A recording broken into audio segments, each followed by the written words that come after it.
Thanks, YouTube. From us at System.debug, we are your hosts, Earthlings. I am Megan SF. And I am Nate, formerly NA8, but moved to NA105 recently. Still S4C with you, though. There's plenty of space in the NAs. Man, just wait till you get to NA199, one of those lightning instances. Welcome. Happy Monday. Is it Monday? Is it? It could be Thursday, but it might as well be Monday. It might as well be. Yeah. So speaking of getting from Monday to Friday with as little pain as possible, today's topic, we're going to be talking about automation, but not in the way that you may think about Salesforce automation. We're not talking workflow rules. We're not talking process builder. There's some clicking involved, but it's not the kind of clicking you're used to. It is source control and CI/CD. CI/CD. So now, whoa. Let's take a step back here, Mr. NA105. Ouch. I know, that just doesn't have a ring to it, dear. We gotta. Can I still call you NA8? You can call me NA8. All right, NA8. Tell me, what is source control again? So, right, one of the questions you may be thinking is, why would somebody invest the time in this? Why can't I just save stuff in my Salesforce? It's in Salesforce. So, right. Also, my newly refurbished garage. That's what. Did you get drywall? That looks so snazzy. Drywall and paint and everything. So now I've just got to resolve the echo, and I wish I could just do echo off, right? You know, I honestly thought you were filming in a shed. I didn't know it was a garage or a garage. So why would somebody want to spend the time and energy and ultimately money and resources on this? Well, nobody said it was going to cost me money.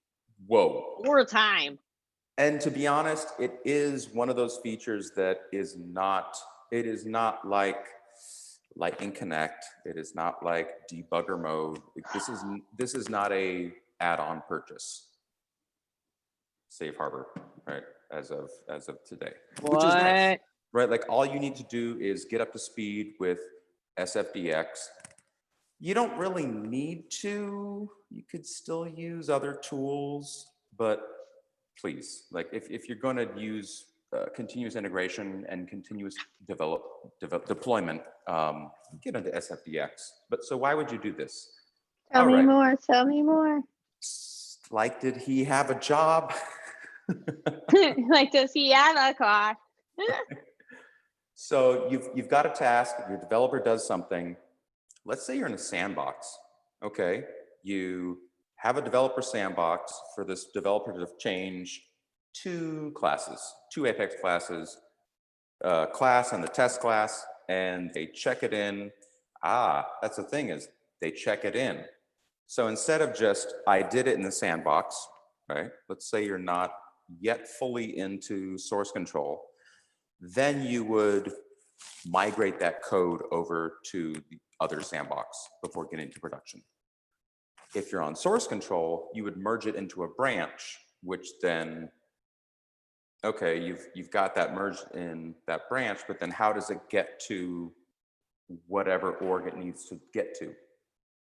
Continuous integration, right? So really quick, I want to say a great example of why to use source control. So I was talking to somebody not too long ago, and they had mentioned to me that this code, they had a note that this code worked back on July 26th, but it wasn't working now. And they were like, man, I wish I could figure out what the code was like back then. And I was like, you know, dude, if you had source control back then, like you do now, you could just like pull up what was the code like back then, and you'd be like, boom, now I know how to make it work. That was the first, I mean, that was back in 2012, right? When I was saying, hey, we need to, what are the two things you can only get 6 months back in the UI? Login history, audit history. Right? Like back in 2012, I'm like, man, we got to get this and store it. Right? But then also I went, you know what? We're not building from source. That's cool. We need to save source, right? If Yeah. it's just a backup thing, that's worth 80% of it sometimes. Even if it's not source's truth, if it's source's backup, it's something. It's something, man. It's Yeah. something. And you know what? I gotta say, it's been so exciting. And I learn something every time I do source control. I really do. Either I learn a new thing about Git, I learn a way to streamline my process, I learn a trick of the trade, I learn a sweet new command. There's always something cool to learn.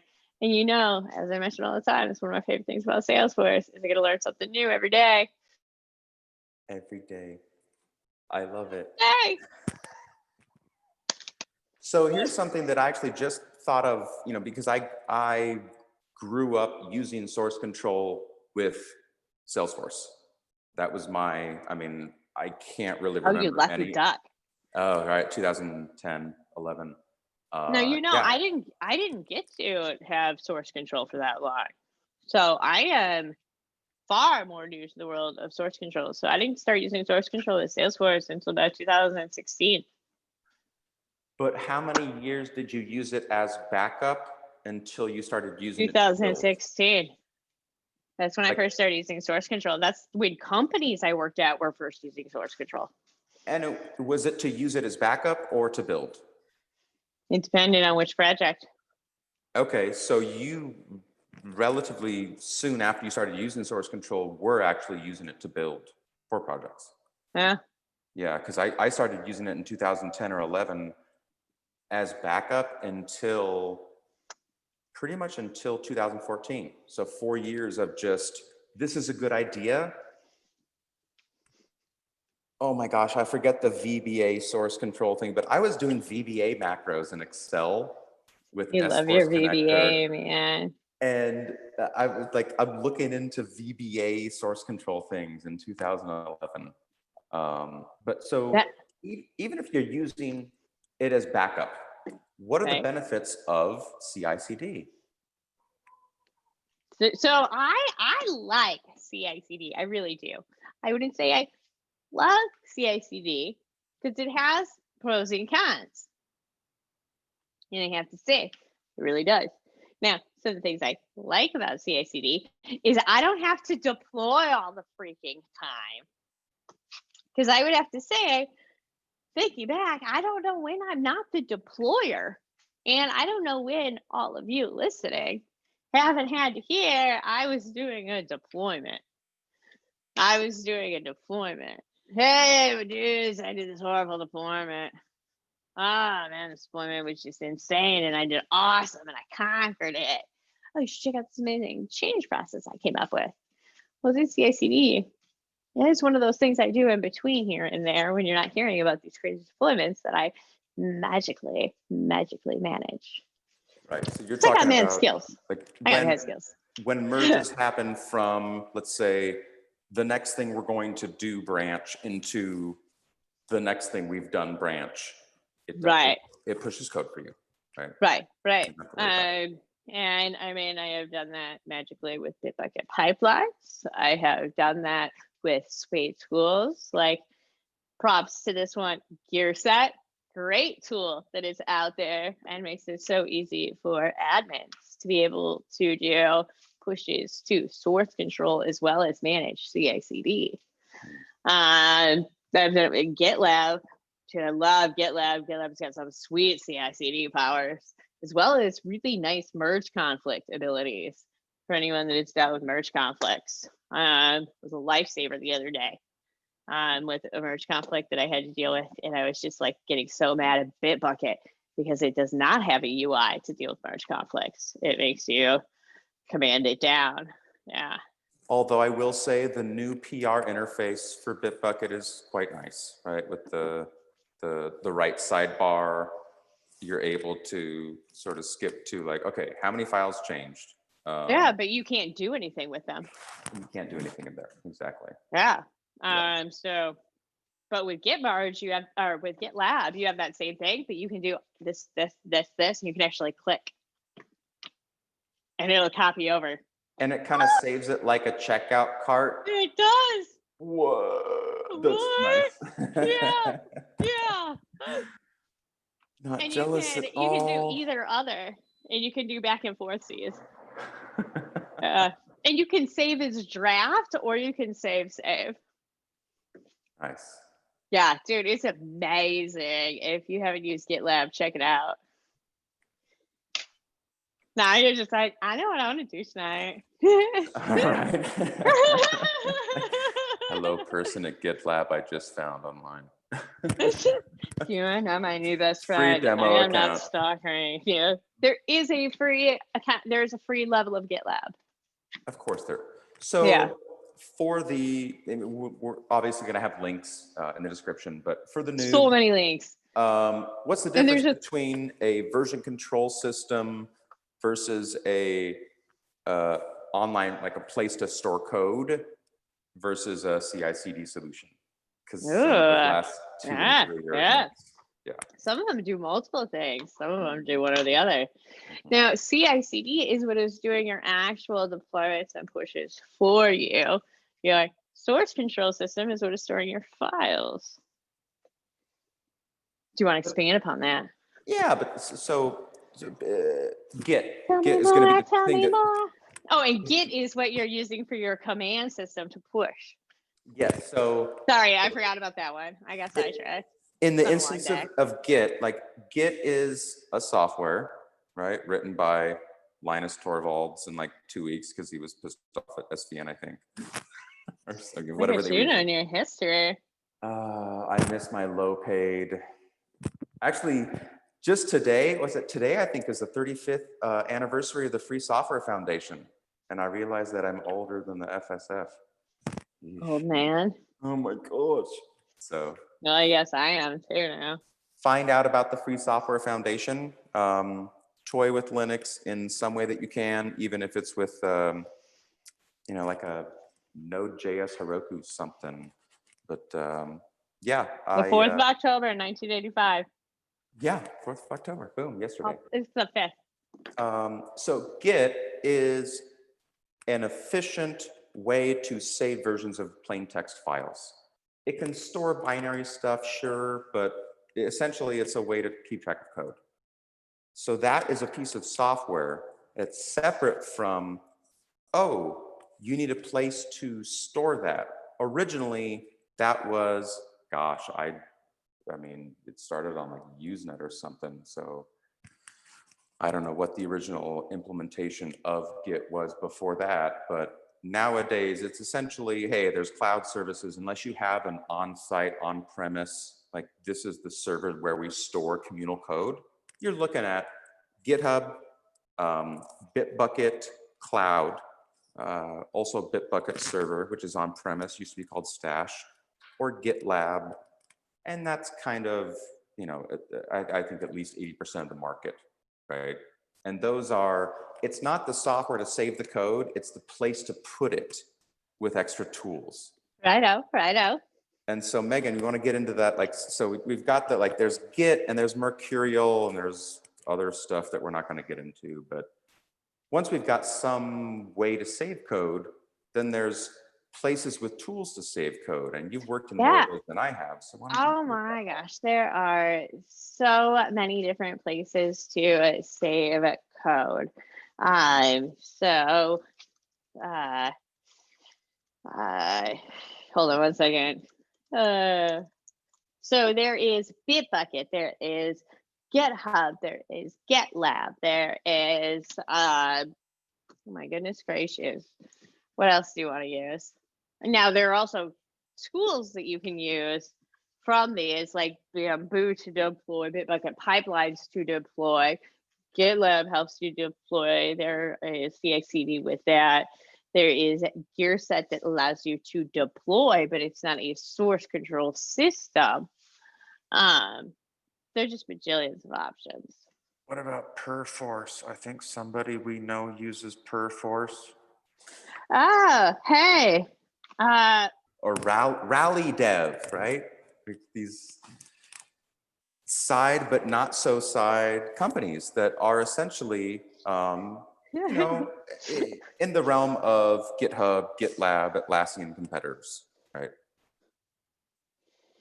The joke there was I'm pretty sure that Salesforce uses Perforce or did at some time for their code management. Great point. Great point. Any eight? Not Salesforce employees. Safe harbor.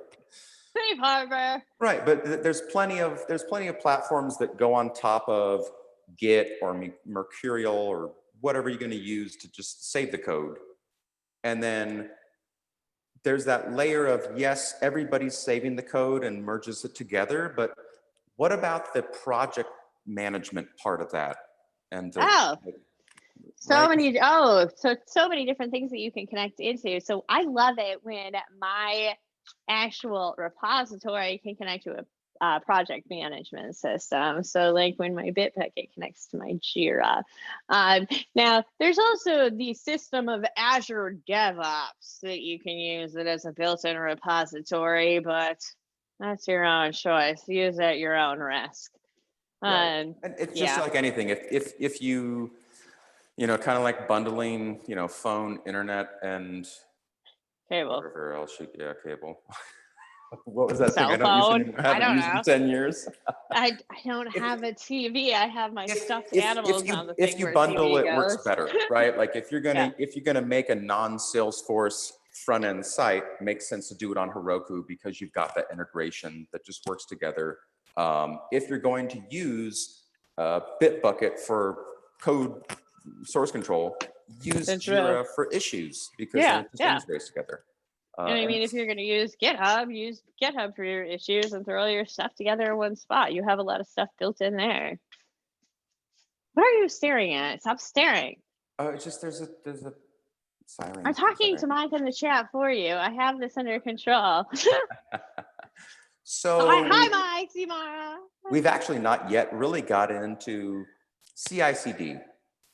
CI/CD. Oh, dude, and we've got 3 minutes. I don't know if we're gonna get into CI/CD. Maybe this is so we're laying the groundwork. Maybe we should break this into 2 episodes. Yeah, like that's a good thing. Yeah. Why we talk a lot. What do we want? What pain is there that CI/CD solves, and how do the tools that we already have before that set us up to do that? I can answer that question. So CI/CD solves the pain of me having to stay up all night and deploy during off hours. It also saves the pain of people having to wait until a specific day for a deployment. It keeps the deployments going. It keeps developers able to keep going. It keeps that continuous testing going and keeps your project moving forward over and over and over again. But wait, this test is failing today, and it actually started failing 2 weeks ago. What happened there? Right, with CI/CD, you're able to have automated jobs that even before I test every day. And you can run automated tests every day. I run automated tests every single day with my CI/CD. Like you could do that in a batch script in SFDX, but you can have now. We'll get into this, I think, more into the next session, but there are limits. There are limits on minutes, just like in Salesforce, right? And so that it makes you be wise about some things. Like for instance, if you want to run a fresh thing in a scratch org validation, and then also do something where you validate a push to a sandbox, right? Whatever takes less time, if that fails, you would want to put that first because it's gonna because you can eat away minutes, and just like anything with API calls, Megan got a text. Tell me what. So Mike has a great point that CI/CD ensures that nobody sneaks in a secret bug fix at the last minute behind the scenes without letting everyone else know about it. Yeah. Dude, when people sneak in a bug fix or a ticket last minute, so lockdown, 8 a.m. Thursday before the demo. New Exactly. rule everybody should have if they don't have it already. And it sucks if it's a deploy that starts on Friday, but when it's a demo, it's like you don't have, like, you're right there. You don't have any time to fix it. Yeah. So exactly. Crash Well, and burn. Oh man, this is it, you guys. I'm so excited that you all made it. What a fantastic episode. Let's summarize. What is right? Get? So Git, Git, it is a piece of software that actually is a way of saving your code, right? Peers of Git would be SVN, deprecated, Mercurial, CVS, even more deprecated than Yeah, hey. That's it, right? I mean, do you know Division. anything that's currently used besides Mercurial or Git? No. It's kind of it, yeah. And why waste your time? All right, and then what is source control? Hosting services for source control include GitHub, Bitbucket. Bitbucket by Atlassian, Perforce, Rally, which I think all of those, I don't know if GitHub has an actual built-in tool for CI/CD. I know that Travis. You get an app or Travis, yeah. Yeah, Travis CI and Jenkins are widely used. Dude, Jenkins CI/CD. is not my favorite. I highly recommend checking out GitLab or Bitbucket. And it sales, so SFDX, if you go to the SFDX developer guide, they have links to pre-made scripts for Circle CI, Bitbucket, GitHub, GitLab, Jenkins, Travis, and they have it for an org development model or a package development model. Don't reinvent the wheel, okay? It's there for you. No need to start from scratch, people. And just as a quick ending note, Cumulus CI, right? That's .org. Circle CI is the one that they have in the DX guide. Got it. Cumulus, Cumulus, because the other one is the. Bless you. That is the .org super cool thing. We got to get more information on that and get that talked about on the show. So also, we have somebody that's going to come and talk to us about Commerce Cloud soon too, and somebody that's going to come and talk to us about MuleSoft integration sometime soon. So basically, as the weather's cooling down, we were just getting you warmed up this week. So tune in next week for our second part. We have so many guests. Yeah. So we're going to be talking about CI/CD next. Well, 2 weeks from now. Not next week, but the week after. So 2 weeks. 2 weeks. And then we're going to be bringing some guests soon. It's going to be a very, very warm fall. We're going to keep you burning all fall long. Nice and toasty. Get you all ready for Halloween. We're going to cover some jack-o'-lanterns together. Eat a lot of candy corn.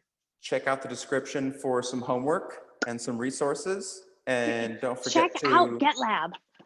Like and subscribe. Do it. And love us. Sharp, people. And stay sharp. All right. And don't forget to follow us on Twitter. I'm Megan SF. That's MEIGHANSF. And I am S Force be with you. SFORCEBEWITHU.